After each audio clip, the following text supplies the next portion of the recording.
Kami dari kelompok 10 akan melakukan uji one way ANOVA. Namun sebelum itu, perkenalkan, nama saya Melvani Damanik. Saya Rahesti Simanjuntak. Saya Eftiara Artanta Sihite. Saya Mentek Sodi Putar-Putar. Saya Selin Manuela Victory Simanjuntak. Dan saya Saulina Syagian. Jadi di sini kita memiliki kasus, yaitu ada 3 efektivitas model pembelajaran. Yang pertama, pemecahan masalah. Yang kedua, discovery learning. Dan yang ketiga, inquiry, terlihat dari skor prestasi belajar. Matematika ketiga kelompok yang dibelajarkan dengan model pembelajaran tersebut selama 3 bulan. Data prestasi belajar ketiga kelompok disajikan sebagai berikut. Kemudian soalnya adalah lakukan pengujian hipotesis perbedaan rata-rata. Jadi, apakah antara 3 pembelajaran ini memiliki perbedaan dalam hasil skor yang didapatkan? Jadi, hal pertama yang kita lakukan adalah mencari mean dan standar deviasinya. Untuk mencari mean dan standar deviasi, kita harus mengetahui jumlah dan juga n-nya. Di sini terdapat 10 data.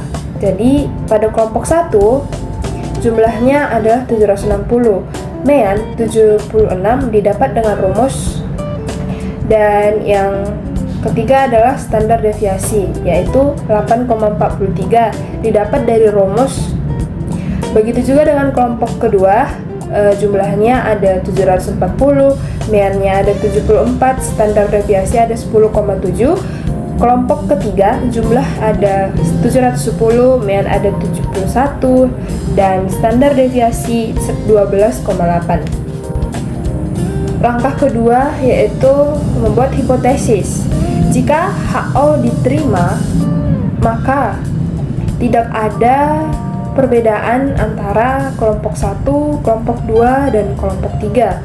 Namun, jika HO ditolak, maka ada perbedaan antara kelompok 1, kelompok 2, dan kelompok 3.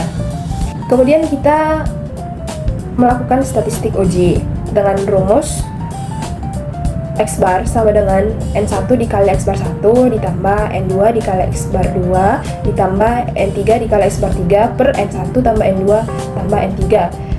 Kita masukkan mean yang sudah kita dapat ke dalam rumus ini, dan kemudian didapatlah hasil dari X bar keseluruhan dari data ini adalah 73,6. Baik, berikutnya kita akan masuk ke perhitungan ANOVA, di mana rumus di dalam perhitungan ANOVA adalah F sama dengan SB, yang dimana artinya sum of squares between per SW pangkat 2, yang artinya sum of square within. Nah, untuk mendapatkan SB pangkat 2 ini, kita perlu untuk melakukan perhitungan dengan rumus, yaitu SB pangkat 2 sama dengan N1 dikali rata-rata kelompok 1 dikurang rata-rata dari seluruhnya, pangkat 2 ditambah N2 dikali rata-rata dari kelompok 2 dikurang rata-rata seluruhnya, pangkat 2 ditambah N3 dikali rata-rata dari kelompok 3 dikurang dari rata-rata seluruhnya, pangkat 2 per K dikurang 1. K ini adalah jumlah dari banyak data. Di sini kita punya 3 data, jadi K itu adalah 3. Maka didapat hasilnya adalah 63,4.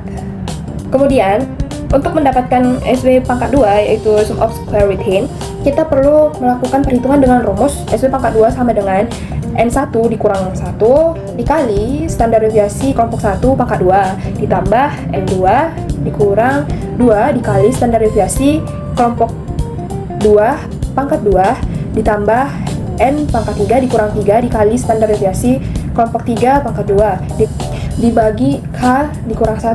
Maka didapat hasil dari perhitungan tersebut adalah 1351. Langkah selanjutnya adalah kita masuk ke dalam F hitung.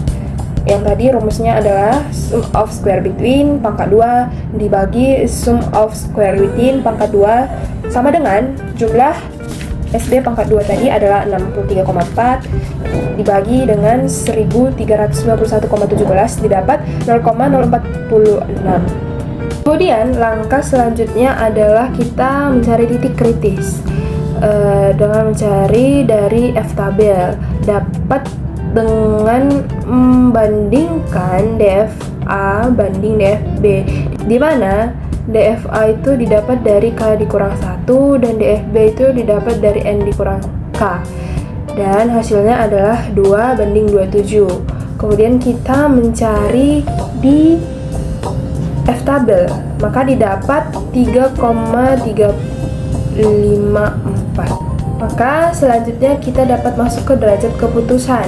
Kita dapat melihat bahwa F hitung adalah 0,046. Itu lebih kecil dari F-tabel, yaitu 3,354, maka HO diterima. Sehingga kesimpulannya adalah tidak ada perbedaan hasil skor dari 3 model pembelajaran matematika. Jadi tidak ada perbedaan dari ketiga model pembelajaran matematika ini. Yang pertama, ubah susunan data menjadi data kelompok agar mudah diinput ke dalam program SPSS. Kemudian, copy data yang telah diubah, lalu paste ke dalam program SPSS. Yang ketiga, klik variabel view dan kemudian ubah namanya baris pertama menjadi model dan baris kedua menjadi skor. Kemudian, tambahkan value dengan mengklik none, kemudian tambahkan 1 pada kolom value, kemudian tambahkan model 1 pada kolom label, lalu klik add. Begitu seterusnya hingga model ketiga. Kemudian, ubah desimal di kolom model menjadi 0. Setelah itu beralih ke data view, klik analyze, pilih descriptive statistik, kemudian klik explore. Pilih model menjadi vector list dan skor menjadi dependent list, kemudian pilih plots, kemudian checklist normality plots with test, klik continue dan klik OK. 7. Kemudian hasil analisis akan keluar. Sebelum masuk ke uji one way ANOVA, kita harus uji normalitas data terlebih dahulu. 8. Jika nilai signifikansi lebih kecil dari 0,05, maka data tidak berdistribusi secara normal. Dan jika nilai signifikansi lebih besar dari data, maka berdistribusi normal. 9. Dapat kita lihat di sini bahwa nilai signifikansi data kita lebih besar dari 0,05, sehingga data berdistribusi secara normal. Maka dapat kita lanjutkan ke dalam uji one way ANOVA dengan cara klik analyze, lalu klik uji one way ANOVA. Nah, setelah itu pilih model menjadi faktor dan isi skor pada kolom dependent list. Lalu klik option dan pilih homogeneity of variances, kemudian pilih continue dan OK. Kemudian kita lihat pada uji homogenitas. Jika nilai p-value lebih kecil dari 0,05, maka varian data tidak homogen. Uji homogenitas tidak terpenuhi. Kemudian, jika nilai p-value lebih besar dari 0,05, maka varian data homogen. Uji homogenitas terpenuhi. Kita dapat melihat hasil homogenitas data kita di mana lebih besar dari 0,05, maka uji homogenitas terpenuhi. Kemudian, kita akan melihat hasil uji one way ANOVA, di mana kriterianya adalah jika p-value-nya lebih kecil dari 0,05, maka ada perbedaan secara signifikan. Dan jika p-value-nya lebih besar dari 0,05, maka tidak ada perbedaan secara signifikan. Dari hasil perhitungan SPSS yang telah dilakukan, dapat disimpulkan bahwa tidak ada perbedaan antara hasil skor dari 3 model pembelajaran matematika, dikarenakan nilai signifikan yang dihasilkan lebih besar daripada 0,05. Sekian dan terima kasih.